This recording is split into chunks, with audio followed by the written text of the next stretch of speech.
Hi, Electric Viking. I just wanted to say I'm actually sorry for putting a post on Facebook this evening following only watching Liam Bartlett's Channel 7 documentary on TV. I was so convinced that his comments and research were accurate, but I've since deleted my post as a few wise friends pointed out some truths not highlighted by the media. I was about to add a comment about you and your shirt fronting of Liam Bartlett, but soon realized you were the victim of his obvious poor effort on journalism. Sorry, mate. All the best, and your wife too. Take care. Another commenter. I just went to Channel 7's YouTube channel intending to watch the full Spotlight program. However, a lot of comments are, completely debunking the claims made in the program. I wonder if that is why they've turned off the comments and blocked people from telling the truth. Another one. Good on you. I reported the nickel lie to ABC's Media Watch. It is possible they will take the story down. Hundreds have done the same thing. I was appalled by the claim that dirty nickel mining was set up primarily to be used in electric cars. This is unquestionably false. I know that stainless steel is by far the biggest consumer of nickel in the world, more than 70%. There was no mention of dropping the use of stainless steel in the program. Nor did the reporter point out that Indonesia's government was responsible for the horrible conditions that persist. Like you, I looked in the background of Channel 7 owner's investment and found that 60% of his net wealth is invested in fossil fuels. In addition, Toyota has been caught out with the production of EVs and needs more time to catch up. They're one of the biggest sponsors of Channel 7. Slowing the sale of EV sales is Toyota's interest. The program was aimed to give political advantage. The coal lobby certainly will not like the vehicle to grid, as this will make the coal-fired power stations obsolete and gas stations run only half the time. There is thousands and thousands of comments like this all over the internet. People are outraged by Channel 7's documentary. It was clearly a hit piece. After Channel 7 Spotlight's hit piece on electric cars, which was obviously intended to be a political ploy at this point in the election cycle, hundreds and hundreds of people across Australia have reported Channel 7 and Spotlight to Media Watch and Four Corners.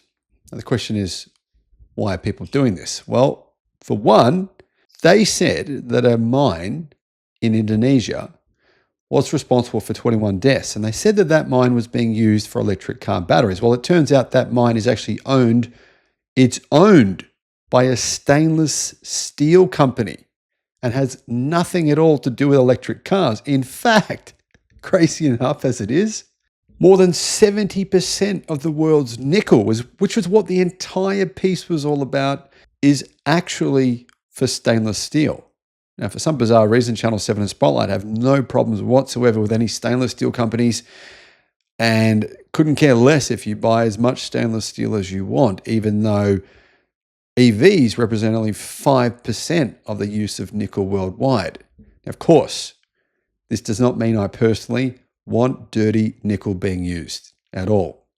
And I hope that no electric car manufacturers are using it. All of them have been asked to respond and tell the public whether or not they're using any dirty nickel. None of them have confirmed that they're doing so, but of course, that doesn't mean they're not.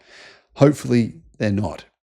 I personally do not condone nickel being used, dirty nickel in particular being used for EVs if it is happening. I hope it's not. But it's worth pointing out, the entire show focused on China, claiming China was causing enormous environmental destruction around the world because they manufacture electric cars. But here's the problem with that argument, which Spotlight obviously knew. In China, more than 70% of batteries don't use nickel. They're actually lithium iron phosphate. And lithium iron phosphate batteries are the fastest growing type of battery in the world. They're basically taking over the global battery market. Have they taken it over already? Well, not yet, but they have pretty much taken over the market in China.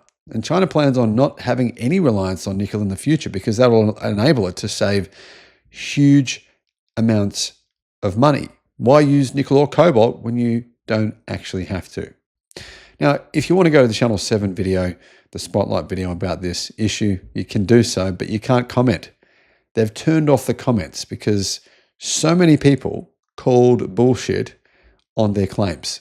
Now, one of the big differences between stainless steel and electric car batteries that do use nickel is that EV batteries are recycled. They are incredibly valuable. In fact, the material in an EV battery is called black mass. If you just take an EV battery and you just chop it up into little bits, don't even actually try and refine it, it's worth around $8,000 to $9,000 per ton. Considering an EV battery weighs between 500 to 600 kilograms, that's thousands and thousands of dollars. So EV batteries are not getting discarded, as many of these clickbaiters would like you to believe. They're actually recycled. In fact, recycling companies can actually reuse 98% of the minerals in a battery. And what that means is that by around 2050, most experts believe we won't need to mine for lithium batteries anymore. We'll have all the minerals in a circular chain. And that's one of the things I really love about this idea, not needing to mine anymore because we already have all the battery minerals we'll ever need. But the truth is, it might not work out that way. And the reason I say that is that there is new batteries emerging, like sodium-ion batteries that don't even use nickel, they don't use lithium, they don't use cobalt. They're incredibly affordable. They use sodium, one of the most abundant elements on the face of the earth. And sodium batteries are projected to be much cheaper than lithium. In fact, in China, once again, the home of this emerging battery technology, sodium batteries are beginning to take hold, not only in electric cars, but also for energy storage. Now, as you can see, the picture is quite complicated. There's a lot going on with electric cars. Huge new developments are happening every single week. We have solid-state batteries. We also have here in Australia some of the best battery technology with iron flow battery energy storage. And this iron flow, it doesn't use lithium or even sodium or anything else. It's an entirely new battery technology. Now, if you do want to point your fingers at anyone, the truth is it's not really China. I mean, not everything that happens in China is kosher, absolutely. But let's be honest, when we have a look at where that nickel is being used for electric car batteries, like I said, most of it goes to stainless steel, but some of it does go into EV batteries. But the car manufacturers using it, they're not even really from China. They're actually from Japan and Europe and America. Most of that nickel being used in EV batteries is actually in EV batteries going into Toyotas and into cars from those locations I mentioned, because in those locations, lithium iron phosphate batteries have not yet taken off. They only represent a small percent of the market. So approximately 90% of the batteries being made in the United States, Europe, and Japan use nickel. But the absolute worst offender by a mile is Toyota. Now, Toyota actually sponsors Channel 7 and Spotlight, and Toyota has spent more money than any other company in the world. You can fact check this if you want, get on Google and do it now. More money to slow down the adoption of electric cars. In fact, it lobbies governments all around the world to try to get them to prevent EVs from taking off. Now, why would they do this? Well, because they don't sell very many of them. Last year, they represented about 1% of Toyota's car sales worldwide. And here's the thing. Toyota is the only car company on the face of the planet that still uses nickel metal hydride batteries.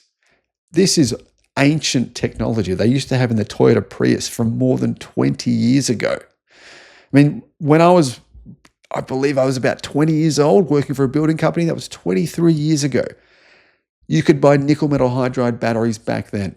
Toyota still uses those. If you buy a Toyota now, some of their hybrids still use those batteries, which have very high nickel content. So rather than going after the true culprits here, which clearly appear to be Toyota and stainless steel, Channel 7 intentionally avoided talking about this at all. They pretended that Toyota was not part of this picture. when unfortunately, they're probably the ones doing the most damage. Now, there's nothing forcing Toyota to manufacture batteries using nickel as the most important ingredient. There's nothing forcing them to put those batteries in their cars. They can simply use lithium iron phosphate batteries if they wanted to, but they haven't done so. Now, guys, I want to know what your take is on this. As you can see, I personally, and I don't think anyone in the electric car industry condones the use of dirty nickel. Absolutely no one wants this to happen. Now, usually dirty nickel is not used in EVs, and I sure as hell hope that it's not used at all. But I do want to point out that after this story has been, well, it's gone to air, it's been seen by millions of people around the world. If this story had merit, why is it that when I personally emailed the largest media website here in Australia with my response to this story, that the story was conveniently changed? Key details in that story were altered. And then on YouTube, the comment section was halted. You cannot comment anymore.